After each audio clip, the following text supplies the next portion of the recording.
Madame représentante, le ministre de l'Information, Médias et de l'Initiative à la Nouvelle Citoyenneté, Madame Secrétaire Générale, représentante du ministre du Genre, Famille et Enfants,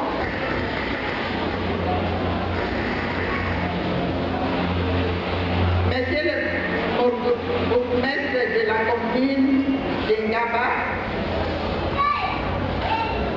Madame la présidente des femmes méthodistes de la conférence annuelle du Congo-Ouest, Madame la coordinatrice des œuvres féminines de la conférence annuelle du Congo-Ouest, révérend surintendant du district de Kinshasa-Est, révérende et révérend pasteur, mesdames, mesdemoiselles et messieurs, toutes les règles des protocoles observées.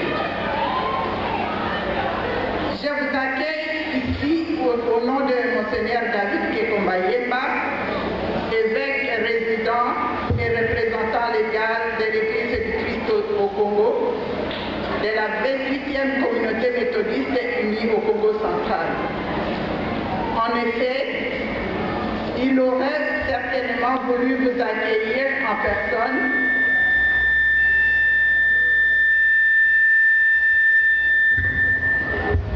mais à cause de ses grandes et multiples responsabilités dans l'Église, tant au niveau national qu'international, il n'a pas pu le faire, étant donné qu'il est présentement aux États-Unis d'Amérique pour accomplir certains de ses devoirs d'évêque.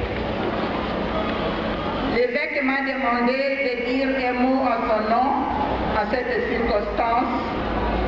Il m'a demandé aussi de vous transmettre ces remerciements parce que vous avez accepté d'honorer les femmes méthodistes unies de votre présence en répondant à leur invitation à l'occasion de la manifestation que ces femmes organisent ce jour pour célébrer la clôture du mois de la femme, et cela en dépit de vos multiples responsabilités et occupations. Votre présence témoigne de l'intérêt que vous accordez au travail des femmes méthodistes unies dans notre société au travers de toute la République. L'évêque souhaite que votre visite ne soit pas seulement la première ou la dernière, car il est d'une grande importance d'accompagner et d'encourager les femmes dans le travail qu'elles font pour participer au développement de l'Église en particulier et de la République démocratique du Congo, notre cher et beau pays en général. Mesdames, Mesdemoiselles, Messieurs, il est devenu une tradition mondiale de nous souvenir de la présence et du travail de la femme dans la société chaque année au cours du mois de mars. Le monde entier qui a accepté de consacrer ce mois à la femme ne s'est pas trompé. Depuis plusieurs décennies, si pas des siècles, la femme était toujours marginalisée, bien qu'on reconnaisse que derrière un homme célèbre, il y a toujours une femme qui le soutient.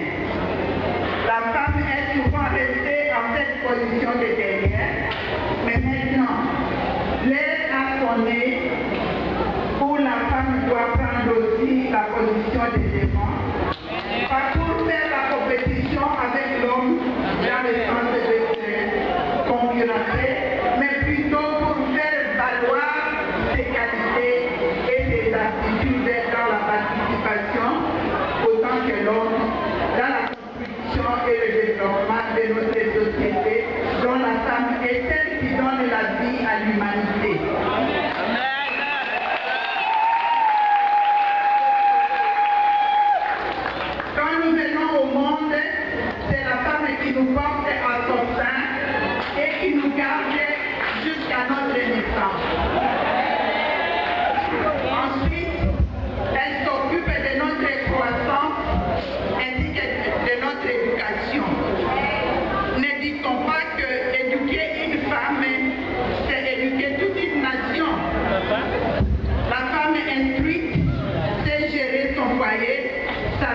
famille et à ce titre, elle sait valablement exercer de grandes fonctions autant qu'un homme. L'Afrique qui est dit le berceau de l'humanité fait preuve aujourd'hui des capacités d'une femme parce qu'à ce jour, une femme occupe les plus hautes fonctions d'État, à l'occurrence la présidente de la République du Libéria.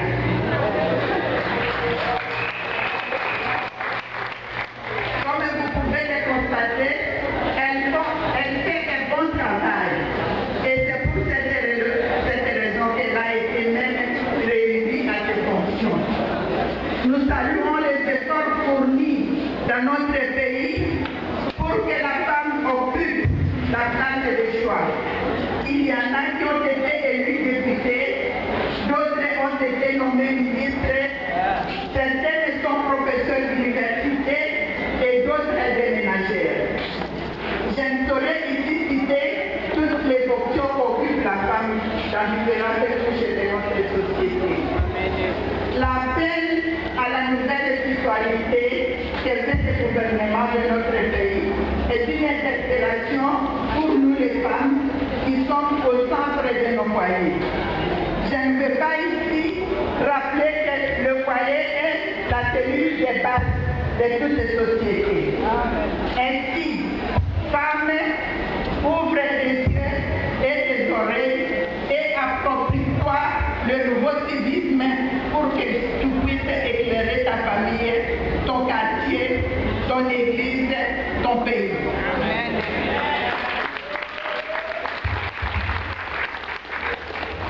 C'est par notre lumière que nos pères, nos maris, nos fils qui vivent avec nous dans la société et qui concurrent aussi avec nous.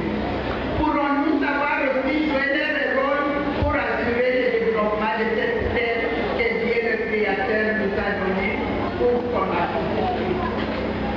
Je lance donc un appel à toutes les femmes de se sentir interpellées à jouer notre rôle dans la société, à participer bien sûr avec nos compétences et qualités à la gestion de la famille, de la chose publique, autant que les hommes compétents le font.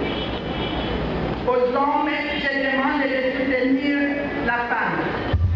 Elle est votre mère, votre épouse, votre fille, bref, votre semblable.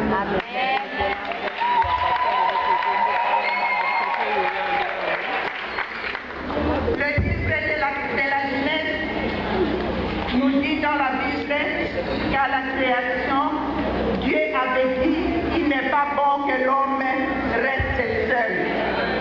Je vais lui faire une aide semblable à lui. C'est ainsi que la femme est créée. Nous sommes donc des aides de nos semblables hommes et nous avons pour mission de participer au développement de la Terre, notre planète. L'occasion faisant de la honte, j'invite les autorités du pays, tant politiques que judiciaires, à faire tout ce qui est à leur pouvoir pour mettre fin aux violences faites à la femme à travers notre pays. Nous saluons les efforts que le gouvernement de notre pays fait pour mettre fin à la guerre, car la première victime de la guerre est la femme, et nous encourageons la femme à dénoncer toute forme de violence dont elle est victime. Enfin, je vais terminer mon propos en invitant toutes les femmes qui sont venues à cette rencontre d'écouter sérieux avec une idée en tête.